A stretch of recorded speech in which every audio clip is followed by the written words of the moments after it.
Kenalkan, nama saya Graciela Cindy Francisca Lumafon dengan NIM 140122000102. Pada video kali ini, saya akan memaparkan hasil dari makalah saya yang berjudul Etika dalam Pengembangan dan Penerapan AI di Dunia Pendidikan dan juga Bisnis. Makalah ini saya susun untuk memenuhi tugas mata kuliah etika profesi.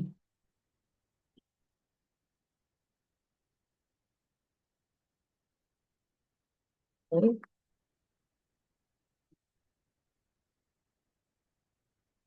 sebelum masuk ke isi, saya ingin menyampaikan sedikit konteks penulisan pada makalah ini. Makalah ini berfokus pada dilema moral, bias algoritmik, dan isu transparansi yang muncul dalam penerapan AI di sektor pendidikan dan juga bisnis. Khususnya di Indonesia, tujuan utamanya adalah meningkatkan kesadaran kesadaran etis pengembang dan institusi agar teknologi AI yang dikembangkan tidak memperkuat ketidakadilan sosial yang sudah ada.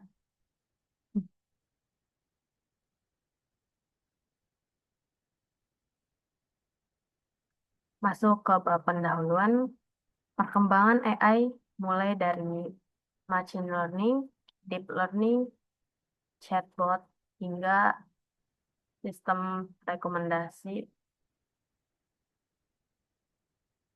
telah mendorong personalisasi pembelajaran dan otomatisasi layanan bisnis. Namun, di balik manfaatnya, muncul tantangan etika terutama bias data dan juga fenomena black box pada model di mana cara kerja model sulit dijelaskan secara transparan. Melihat pemaparan tadi, saya merumuskan dua permasalahan. Yang pertama, bagaimana bias historis menghasilkan keputusan diskriminatif. Lalu kedua, bagaimana ketidaktransparan model mempengaruhi etika, keadilan, dan akuntabilitas. Selanjutnya, tujuan dari makalah ini adalah menganalisis dampak bias algoritma terhadap keadilan di bidang pendidikan dan bisnis di Indonesia, serta efek menganalisa efek kotak hitam pada deep learning terhadap transparansi dan akuntabilitas. Kemudian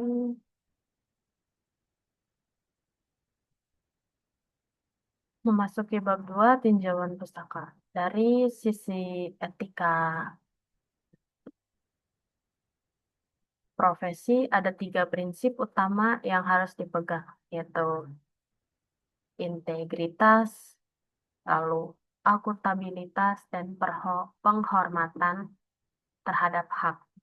Mengacu pada Floridi dan kawan-kawan tahun 2018, pengembang wajib terbuka mengenai batasan sistem dan juga bertanggung jawab atas dampaknya. Nah, dari sisi regulasinya, di Indonesia ada UU ITE tahun 2024 dan juga UU Perlindungan Data Pribadi tahun 2022 yang mengatur soal keandalan, keamanan, serta pengolahan data, data sah, dan data transparan. Penting untuk pengembangan machine learning yang memanfaatkan big data.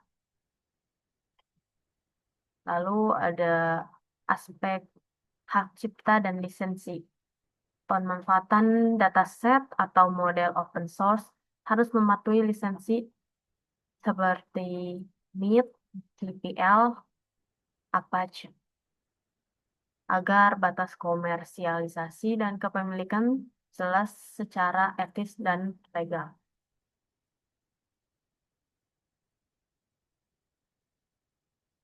Hmm. Selanjutnya, membahas tentang teknologi yang relevan. Machine learning bekerja dengan menemukan pola dari data historis, sementara deep learning menggunakan jaringan saraf bertingkat untuk mengolah data yang lebih kompleks. Chatbot menggunakan natural language processing untuk berinteraksi dengan pengguna. Sedangkan recommendation system itu memprediksi preferensi pengguna melalui collaborative filtering. Di dalam pendidikan, teknologi ini diterapkan dalam rekrutmen otomatis, rekomendasi produk, dan juga layanan pelanggan. Contoh penerapannya, sistem rekomendasi sistem ini di perpustakaan digital merekomendasikan jurnal berdasarkan riwayat pencarian. Lalu ada e-commerce yang memanfaatkan kolaboratif filtering untuk meningkatkan penjualan.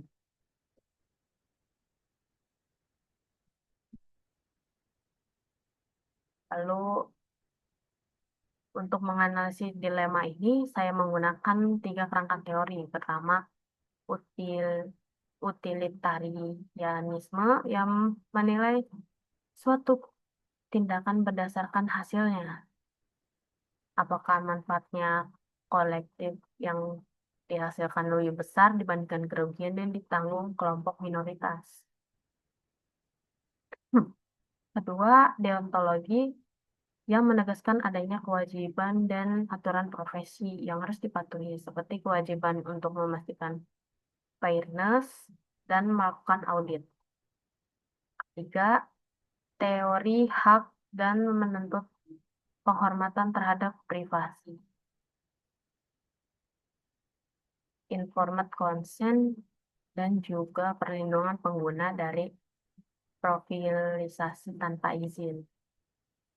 Ketiga kerangka ini saling melengkapi, ada yang fokus pada dampak sosial, ada yang fokus pada aturan profesi, dan ada yang fokus pada perlindungan hak individu, sehingga pendekatan campuran perlu diperlukan untuk menyeimbangkan hasil dan hak.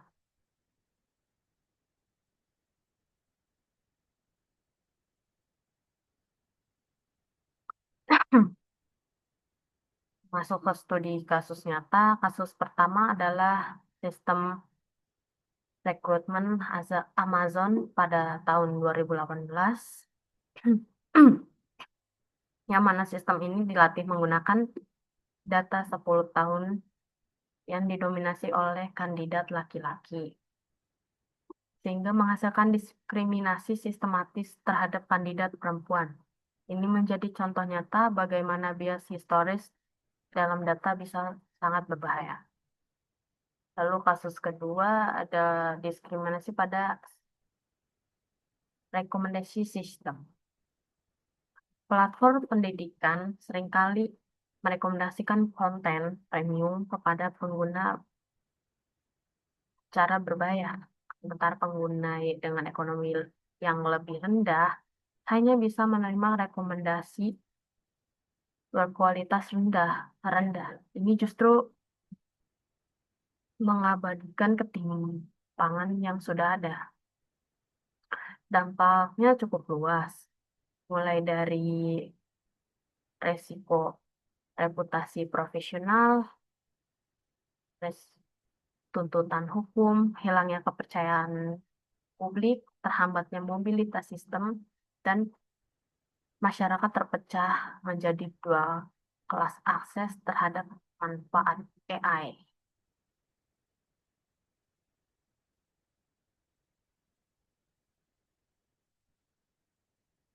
Berdasarkan analisis tersebut, saya menyusun beberapa rekomendasi praktis yang dikelompokkan dalam 3 area. Pertama, fairness dan anti-diskriminasi,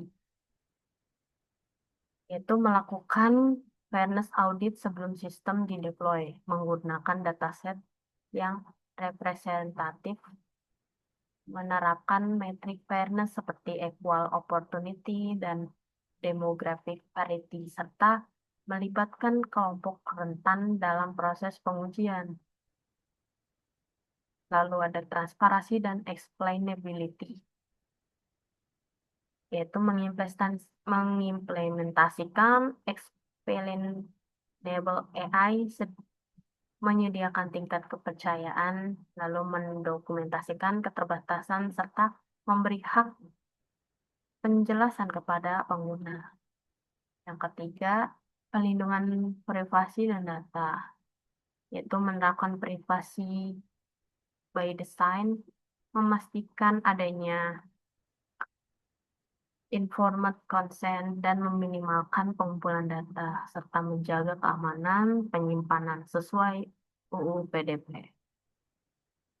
Praktik-praktik ini sejalan dengan kode etik Aptikom, SCM, dan IEE, menjadikan transparansi, akuntabilitas, dan perlindungan hak sebagai standar minimum, bukan sekadar rekomendasi.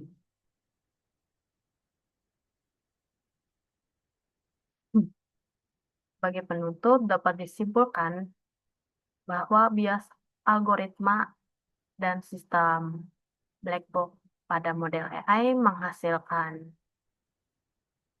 dampak etis yang serius yang melampaui sekedar isu teknis karena dapat menguatkan ketimpangan sosial yang sudah ada. Penerapan AI yang etis seharusnya dilihat sebagai fondasi inovasi, bukan sebagai hambatan. Untuk penelitian dan langkah ke depan, saya menyarankan adanya kajian lebih lanjut pada domain yang lebih kritis seperti kesehatan, peradilan, dan finansial. Penyusunan panduan etika yang ringkas untuk mahasiswa, serta penelitian mengenai implikasi regulasi seperti EU, AI, dan BI, ACT, dan kebijakan di Indonesia terhadap praktis startup dan institusi pendidikan. Demikian pemaparan dari saya, kurang lebihnya mohon maaf. Terima kasih atas perhatiannya.